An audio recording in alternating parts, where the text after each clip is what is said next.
friends, today we are going to discuss Coulomb's law. Till now, as a revision, we will quickly revise it. What is electric charge, how the electric force will generate the attractive force between the two opposite charges and the repulsive force between the two like charges. It is similar as the magnetic poles. So we have calculated the value of charge.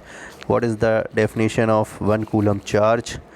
Now moving further, we have also discussed what is the quantization of charge. If a body accept or if a body release, what does electron, what does it means? So moving further, we have also discussed charging by induction with the help of these 5 diagrams, 1 2 3 and 4th 5. These 5 diagrams have make us understand how the charge transfer takes place by how the charging of a body is done by induction method. Also we have discussed what charge will be developed on the body if they are brought nearer and they are get separated. So have one basic formula, that is we will simply make sum of those charges and we will divide that sum by the number of bodies. So moving further, today we will be discussing what is Coulomb's law. As we all know, that is Coulomb's law is just dealing with the electric force. So what does it tells about electric force?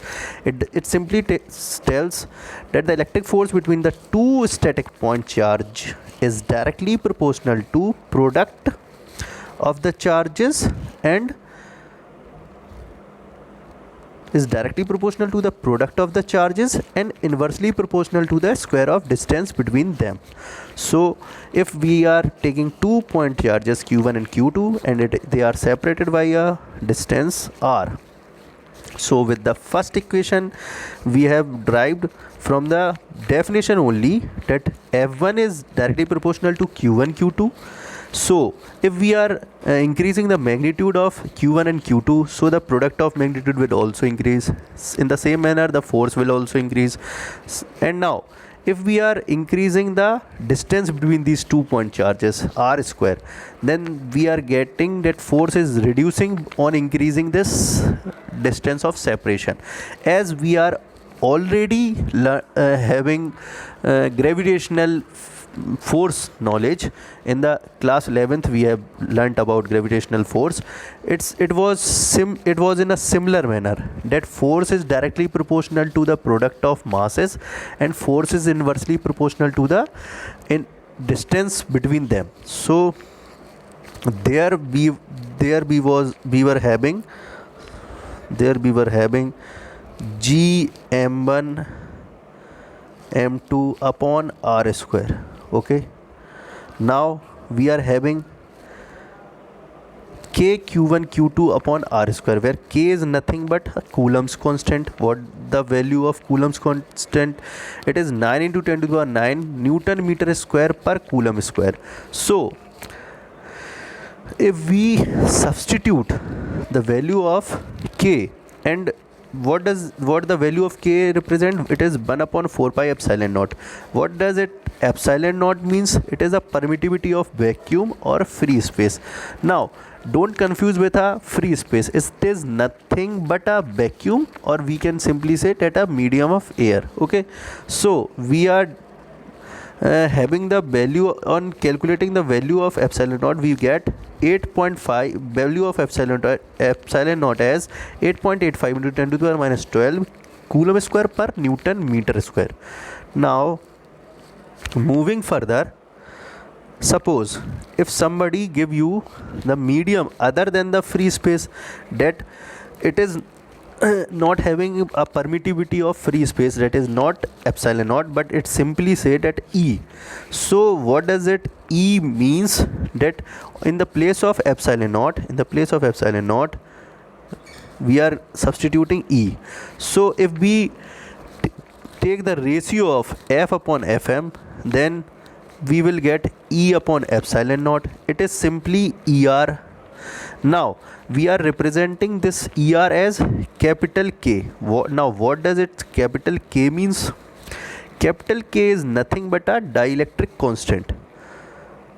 You will be learning about this dielectric constant in detail in the chapter of capacitor. So in this chapter only understand that this K is nothing but a dielectric constant, and in some of the numerical if it arises, then you have not to worry about the dielectric constant. You simply make the ratio of these two forces and just equate it with dielectric constant. Suppose if a question arises, it was a JEE question. So if a K dielectric constant for oil is given as 5, and if you are given the force in free space, that force in free space is equal to 10 Newton, and you are asked to calculate the force in a medium, that is oil, FM oil. So from the above formula we are having F upon Fm is equal to K. K is nothing but a dielectric constant. Okay, so on substituting the value, we are getting that Fm is equal to 10 upon 5 is equal to 2 Newton. Okay, now till now we have learned only the force magnitude, but we are knowing that force is a vector quantity. So in the vector form, the Coulomb's law says that, as shown in figure, we are dealing here with in a two-dimensional figure in a xy plane. So we have taken 2-point charges Q1 and Q2, and R1 and R2 are the position vector of these charge Q1 and Q2 with respect to origin.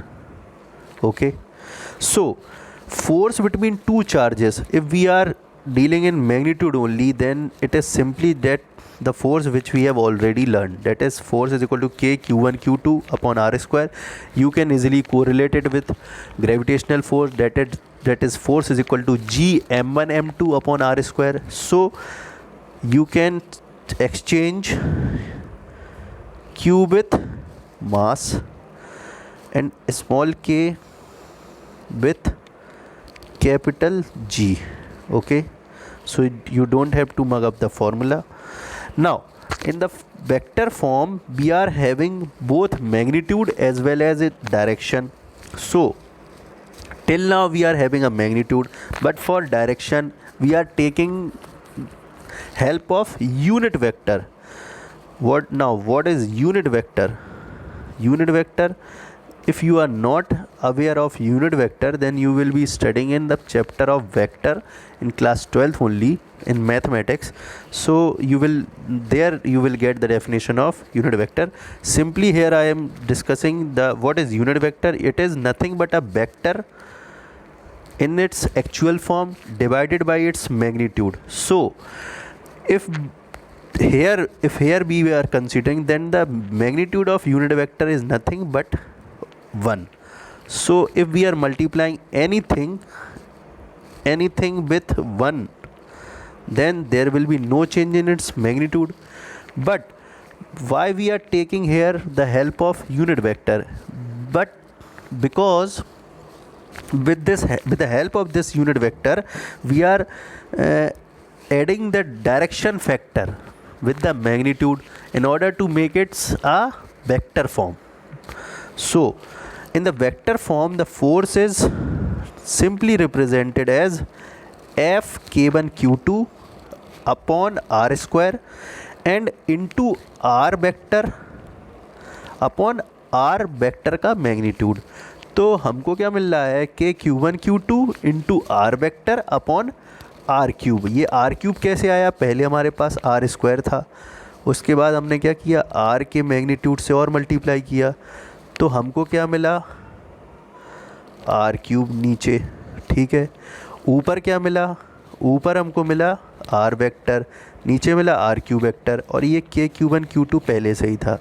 तो ये unit vector हो गया की मदद से हमने क्या किया, इसको वेक्टर फॉर्म में लिख दिया है. ठीक है, अब अगर आपसे कोई पूछता है कि कोई charge force on Q1 due to Q2, यहाँ देखिए आप, force on Q1 due to Q2, और अगर आपसे कोई पूछता है force on Q2 due to Q1, तो कंफ्यूज नहीं होना है. हमारे पास एक ट्रिक है.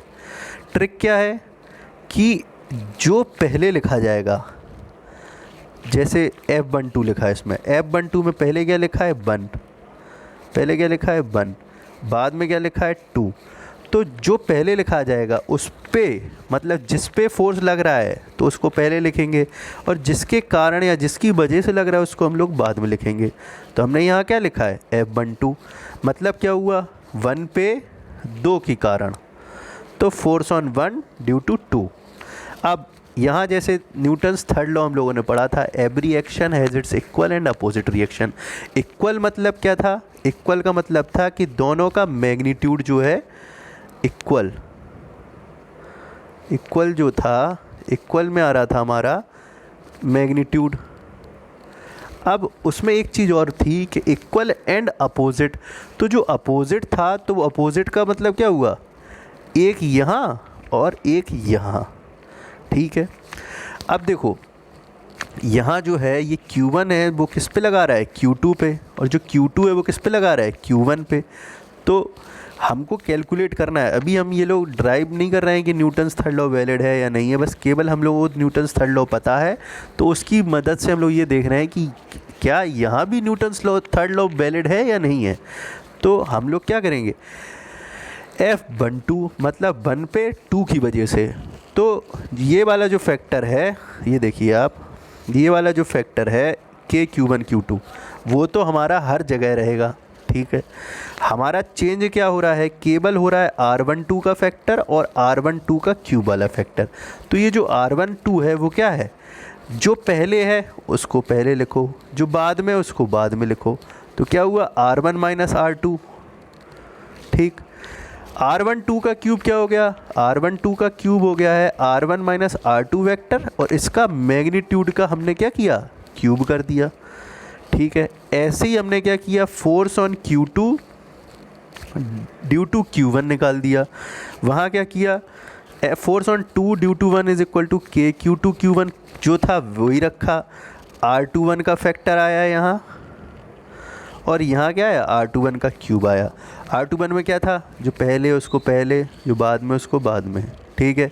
R21 का क्यूब क्या आया, R21 माइनस R1 का क्यूब।